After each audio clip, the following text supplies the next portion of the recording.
할렐루야, 반갑습니다. 오늘도 기도의 자리에 나오신 성도님들을 우리 주님의 이름으로 환영하고 축복합니다. 우리 다 같이 샘물의 기도 드림으로 기도회를 시작하겠습니다. 먼저 우리의 믿음을 고백합니다. 그러므로 우리는 긍휼하심을 받고 때를 따라 돕는 은혜를 얻기 위하여 은혜의 보좌 앞에 담대히 나갈 것이니라. 아멘. 하나님 아버지, 오늘도 주의 긍휼을 구합니다. 은혜의 보좌 앞에 담대히 나아가게 하시고 때를 따라 돕는 은혜를 허락해 주옵소서. 예배와 교회를 위해 기도합니다. 너희는 여호와 우리 하나님을 높이고 그 성산에서 예배할지어다. 여호와 우리 하나님은 거룩하심이로다. 아멘. 교회의 주인이신 하나님, 샘물의 예배가 오직 하나님의 이름만 높이며 주의 거룩과 영광이 임하는 예배되게 하소서.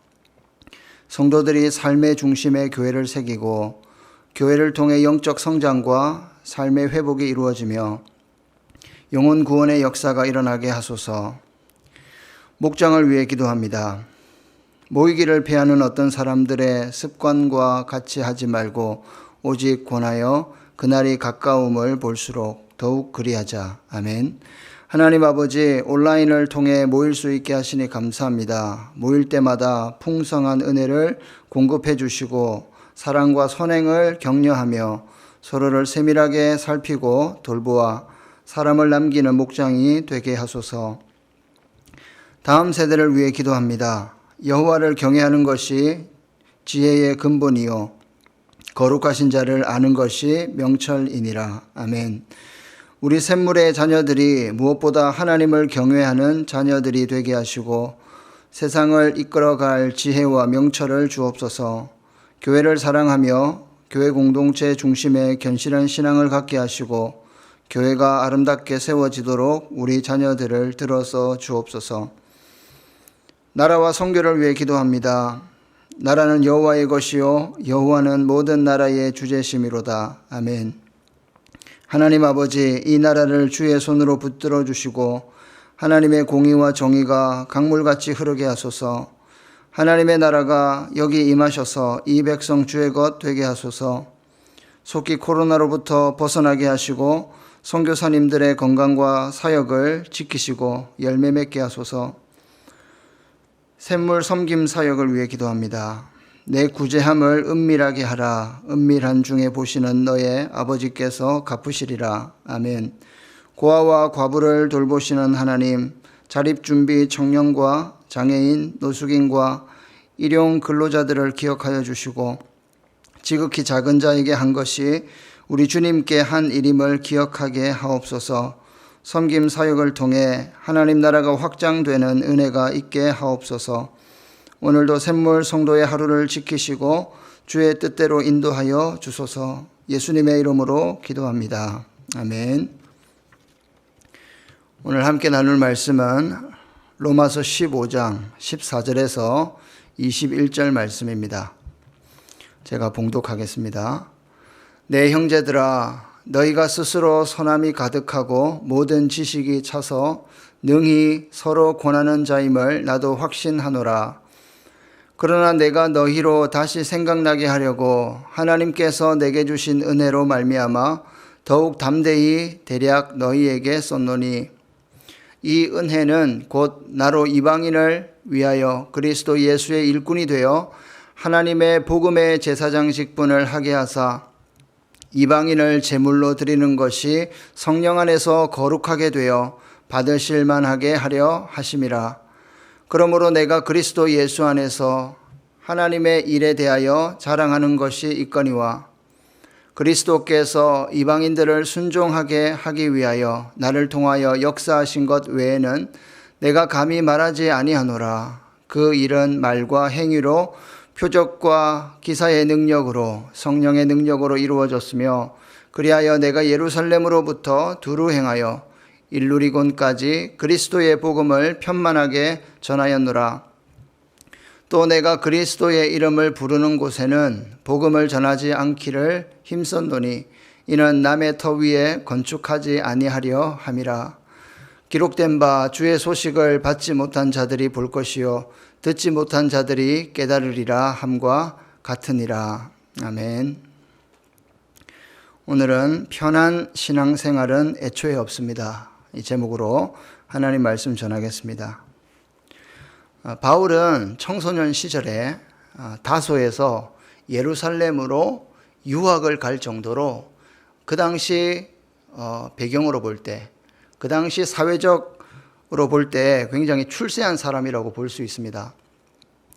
뛰어난 학식과 율법을 향한 열정으로 그는 성공을 이미 경험했고, 그리고 그 성공으로 인하여서 안락하고 편안한 삶을 살 수 있었던 사람이었습니다.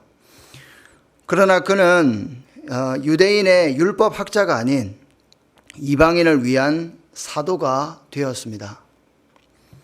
복음의 진수를 경험한 그는 주 예수 그리스도를 위해서라면 편안하고 안락한 삶을 기꺼이 포기할 수 있었던 그런 결단의 사람이었습니다. 복음의 삶을 살다 보면 편하고 안락한 삶보다 수고와 희생의 삶을 살게 되는 것이 사실입니다.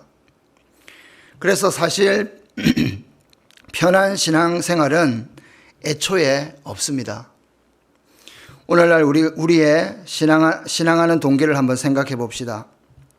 우리가 신앙생활을 하는 이유가 무엇입니까? 저와 여러분들이 이 샘물교회에 출석하고 있는 이유가 무엇입니까?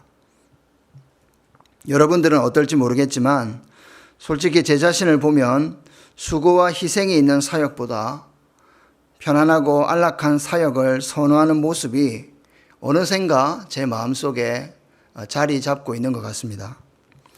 그래서 만약 지금이라도 하나님께서 수고와 희생을 요구하게 되는 사역으로 나를 초대한다면 나는 과연 예 주님 제가 가겠습니다 하고 기꺼이 순종할 수 있는가 자문해 보곤 합니다. 그런데 오늘 말씀을 잘 읽어보면 그리스도의 복음을 위한 사역은 애초부터 편안하고 안락한 것이 아님을 우리는 알 수가 있습니다. 바울은 자생적으로 세워진 로마 교회의 선함과 그리고 지식과 서로를 세워주는 아름다운 관계성을 칭찬하고 있습니다. 그러면서 자신이 받은 은혜를 나누면서 자신을 통해서 일하신 주님을 지금 자랑하고 있습니다. 16절과 17절을 한번 보겠습니다. 이 은혜는 곧 나로 이방인을 위하여 그리스도 예수의 일꾼이 되어 하나님의 복음의 제사장 직분을 하게 하사 이방인을 제물로 드리는 것이 성령 안에서 거룩하게 되어 받으실 만하게 하려 하심이라. 그러므로 내가 그리스도 예수 안에서 하나님의 일에 대하여 자랑하는 것이 있거니와. 사도 바울은 바리새인 중에 바리새인이라는 자부심, 그런 자부심이 있었지만 이제는 그 자부심이 아니라 이방인을 위한 사도가 된 것을 오히려 더 자랑스럽게 여기고 있습니다. 그래서 그는 자신을 예수의 일꾼이라고 표현하고 있고 하나님의 복음의 제사장으로 자기 자신을 칭하고 있습니다. 구체적으로 바울 자신이 자랑하는 것이 무엇입니까? 18절에 나와 있듯이 이방인들의 구원을 위해서 그리스도께서 자신을 통해서 역사하신 것 외에는 자랑할 것이 없다라고 말하고 있습니다. 그리스도께서 자신을 통해 역사한 일이 무엇인지 계속해서 설명하고 있는데 같이 한번 보도록 하겠습니다. 19절입니다. 표적과 기사의 능력으로 성령의 능력으로 이루어졌으며 그리하여 내가 예루살렘으로부터 두루 행하여 일루리곤까지 그리스도의 복음을 편만하게 전하였노라. 그리고 20절입니다. 또 내가 그리스도의 이름을 부르는 곳에는 복음을 전하지 않기를 힘썼노니 이는 남의 터 위에 건축하지 아니하려 함이라. 바울 자신을 통해서 행하신 그리스도의 역사는 사도 바울 사역의 특징이기도 했습니다. 그 특징이 무엇입니까? 첫 번째는 능력이었습니다. 바울은 자신의 힘을 의지한 사역을 한 것이 아니라 성령의 능력, 즉 표적과 기사의 능력으로 이루어지는 사역이었습니다. 그것이 바울 사역의 특징이자 자랑거리였습니다. 두 번째는 무엇입니까? 복음을 편만하게 전했다라고 말하고 있죠. 예루살렘부터 두루 행하여 일루리곤까지 어떤 특정 지역뿐만 아니라 편만하게 복음이 필요하다면 어디든지 그는 가리지 않고 복음을 전했던 것입니다. 자신을 받아두든지 받아주지 않든지 상관없이 복음이 필요한 곳이라면 달려갔던 것입니다. 세 번째 특징은 남의 터를 피해서 복음을 전했다고 말하고 있습니다. 그것이 또한 그에게 있어서 자랑이었습니다. 이미 하나님을 알고 그리스도를 주로 시인하는 곳에서는 복음을 전하지 않았던 것입니다. 이미 하나님을 알고 그리스도를 주로 시인하는 곳에서는 복음을 전하지 않고 남의 터 위에 건축하지 않겠다는 이런 원칙과 일관성을 가지고 있었던 것입니다. 이렇게 할 때에 주의 소식을 받지 못한 자들이 보게 되고 듣지 못한 자들이 깨닫게 된다는 것입니다. 성도 여러분, 바울이 자랑함으로 소개한 자신의 복음 사역의 특징을 살펴보면서 여러분들은 어떤 생각을 하게 되십니까? 이 본문을 묵상할 때 저는 이런 감동을 받았습니다. 편안한 신앙생활은 애초에 없구나. 이 본문을 묵상하면서 저 자신을 돌아보고 또한 교회를 돌아보게 되었습니다. 나의 사역과 비교된다는 것, 그리고 오늘날 한국 교회의 전반적인 분위기와 사뭇 다르다, 이런 생각을 하게 됩니다.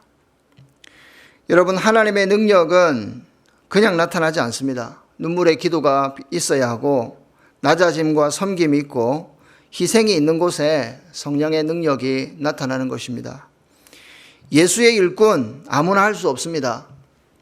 진짜 예수의 일꾼은 십자가를 지고 주님 가신 길을 따라가는 사람을 말하는 것입니다. 역시 희생과 헌신 없이는 불가능합니다. 복음을 두루 전하는 것 더더욱 힘듭니다. 특히 남의 터를 피해서 복음화 비율이 낮은 농어촌 지역이나 인맥도 없고 연고지도 없는 곳으로 가서 복음 전하는 것 정말 쉽지 않은 결정이었을 것입니다. 오늘 본문은 그냥 문자적으로 읽고 은혜 받았어 하고 덮을 내용이 아닌 것 같습니다. 적어도 오늘 말씀을 묵상하면서 저와 여러분들은 내가 신앙하는 동기가 무엇인가? 나는 왜 샘물교회를 다니고 있는지, 내가 왜 목장 모임에 나가고 있는지, 나의 신앙하는 동기와 목적이 무엇인지 다시 점검해 볼 필요가 있다는 것입니다. 여러분, 상도덕이라는 말을 들어보셨을 것입니다. 상도덕이란 상업 활동에서 지켜야 할 도덕이죠. 예를 들어서 같은 업종을 가진 장사꾼을 배려해서 자기 자신은 다른 곳에서 장사를 하는 것을 상도덕이라고 합니다. 그런데 상도덕은 성경적인 원리입니다. 오늘 본문에서 바울 사도께서도 말했지만 1900년 초 한국교회의 복음 사역도 이 상도덕과 마찬가지로 수고와 희생을 감수하면서 복음 사역을 일구어냈습니다. 우리나라에 들어온 외국 선교사님들의 초기 사역을 살펴보면 남의 터에, 남의 땅에 그런 건축을 하지 않았습니다. 즉 복음을 전하지 않았습니다. 예를 들어서 미국 남장로교회에 속한 선교사님들은 전라도와 충청도를 맡았고, 그리고 호주 장로교회에 속한 선교사님들은 우리나라 경상도 지역을 맡았습니다.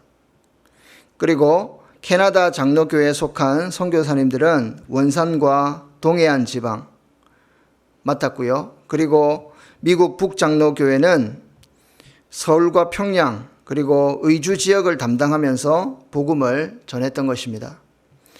물론 이러한 정책에 장단점이 있었습니다. 그러나 적어도 이들은 복음을 위해서 편안하고 안락한 삶을 포기해야 한다면 기꺼이 포기했던 그런 열정의 사람이었습니다. 복음 사역자들을 배려하고 그리고 희생할 줄 아는 그런 사역자들이었습니다. 내가 좀 고생스럽고 번거롭다 할지라도 복음이 편만하게 전파되기 위해서 그리고 다른 교회의 복음 사역을 배려하기 위해서 좀 몸은 힘들고 어려움은 있을 수 있지만 남의 터에는 건축하지 않겠다는 그런 원칙과 원리가 있었습니다. 성도 여러분, 편안한 신앙생활은 애초에 없습니다. 성령의 능력이 나타나고 복음이 편만하게 전파되려면 반드시 수고와 희생이 따릅니다. 나는 수고와 희생과 헌신 없이 그냥 편안하게 신앙생활 하겠다? 이런 사람은 자신의 믿음과 신앙이 어디서부터 잘못되었는지 자신을 곰곰이 돌아볼 필요가 있다고 생각합니다. 목사는 3가지 준비가 되어 있어야 한다는 이야기를 가끔 들었습니다. 언제 어디서나 설교할 준비를 해야 하고, 주님 부르시면 떠날 준비를 해야 하고, 그리고 복음을 위해서 죽을 준비를 해야 한다. 사실 설교할 준비는 아주 조금 되어 있는 것 같은데 떠날 준비, 죽을 준비는 마음에 두려움과 망설임이 생기는 것이 사실입니다. 제 자신을 돌아볼 때 목회자를 하게 된 동기, 그 동기는 예수를 위해서 어디든지 부르시면 떠나기 위해서, 그리고 예수를 위해서 나를 희생하고 드리려고 목회자가 된 것인데 어느 순간부터는 안락함에 안주하려 하고 나는 절대로 안 죽으려고 발부동 치고 있는 나의 모습을 보게 됩니다. 그러면서 드는 생각이 언제부터 편하게 목회하려고 했나, 이런 생각을 하게 됩니다. 편안한 신앙생활은 애초부터 없었는데 어디서부터 잘못됐는 건지 착각 속에서 신앙생활을 하고 있는 것입니다. 성도 여러분, 생명을 탄생하는 일에는 고통이 따르고 영광스러운 상을 받기 위해서는 수고의 땀이 필요하듯이 복음 때문에 받는 수고와 희생과 피곤함과 고단함이라면 오히려 그것들을 기쁘게 받고 오히려 사도 바울처럼 떳떳하게 자랑할 수 있는 저와 여러분들이 되시기를 바랍니다. 성도 여러분, 저와 여러분들은 복음이 필요한 곳에 달려갈 준비가 되어 있습니까? 수고와 희생과 섬김이 필요한 곳에 달려갈 준비가 되어 있습니까?